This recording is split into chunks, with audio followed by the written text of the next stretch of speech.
Sue is with us. Sue is in California. Hi, Sue. Welcome to the Dave Ramsey Show. How can we help? Well, we own, my business partner and I own a small business. We own actually 2 dance studio locations, and it's super frustrating here in California since there seems to be more focus on gathering data than getting businesses back on their feet.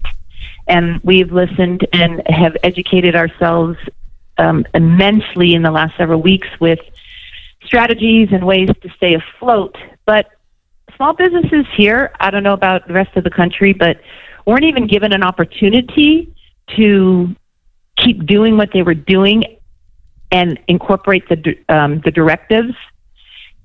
And I know that they're offering loans, but we know that that's just a temporary fix. And I'm just to the point where I want to know, like, my civil liberties are being taken from us, our freedoms are being taken from us. They're not giving us really any definitive dates. I want to go back to work, and I want to open up my business, and I will implement those mandates that essential businesses apparently had that opportunity to do, but we were not given that opportunity. So I just want some advice on that, because Sue, can I ask you? We've pivoted. Yes. So what is your main form of revenue? Is it classes where there's larger groups, or is it also individual dance lessons? It's large.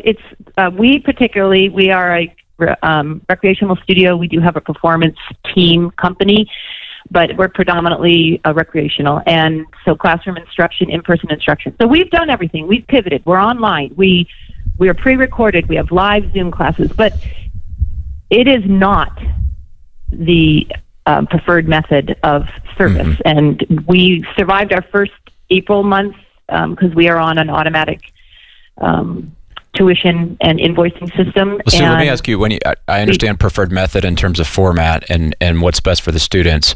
How has this impacted revenue? Has the pivot that you guys made been able to keep you guys afloat from a cash flow standpoint? Well, they had auto draft for April, so it'll be May before you know, right?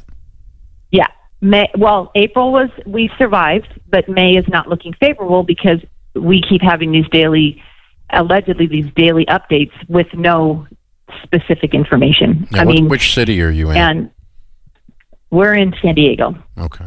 All right. And so our county isn't anywhere near what Los Angeles County and San Francisco area with regards to, I could go on and on because I just personally feel I spoke with my own doctor to find out specific information about this virus, because we need to make good business decisions that are going to keep our staff and mm-hmm. our customers healthy. And his information does not align with the direction of the leadership here. I was trying to explain that to a person in government I was having a discussion with earlier in the week, that the problem is that those of us that are entrepreneurial, running our own businesses, you have to present credible data to us. And if our data was off as far as their data has been, we would have been out of business a long time ago. Oh my gosh. And if I had someone working for me whose data model was as far off, I would give them one pass and then I would fire them for incompetence. And I was trying to explain that to government. You cannot cast a vision for people. People are not going to stay in their homes because they no longer believe the data, because it's been so inconsistent, and the models and the application of the restrictions have been so willy-nilly and so inconsistent. And so I think a lot of us share your frustrations. Now, and this is what frustrates me. We sit in these webinars, and all of these entrepreneurs are like, well, what can we do? What can we do? And I said, okay, well, we're doing what we need to be doing, but we also need to be smart, and we can use our voices and say, this information is not lining up. So no, it doesn't. How do we collectively come together and say, if the data And if the information that came from my physician lined up, I'm all in. Exactly. Sue, I'm just going to throw something at you real quick here because I'm with you. I'm so frustrated on your behalf right now, but I think you do have to make your voice heard. Here's what I would do if I were you. This is worth a stab.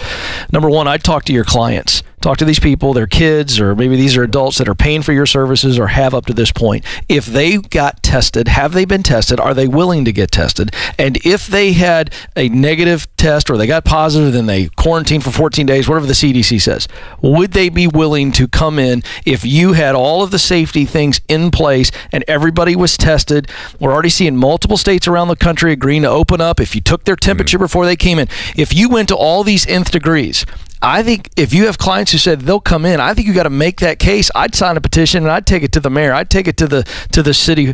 You have to do it, and I would publish it too. I'd put the word out. I think at this point you have to. I think you have to spread the word. This is where the protests are coming from. I think you have to hear do the anger in their voice. They're not crazy people that are protesting. No. And but it's shutting down dreams. It's shutting down jobs. They're logically looking at the data that doesn't line up. It's not consistent. And they're just not going to stay home anymore.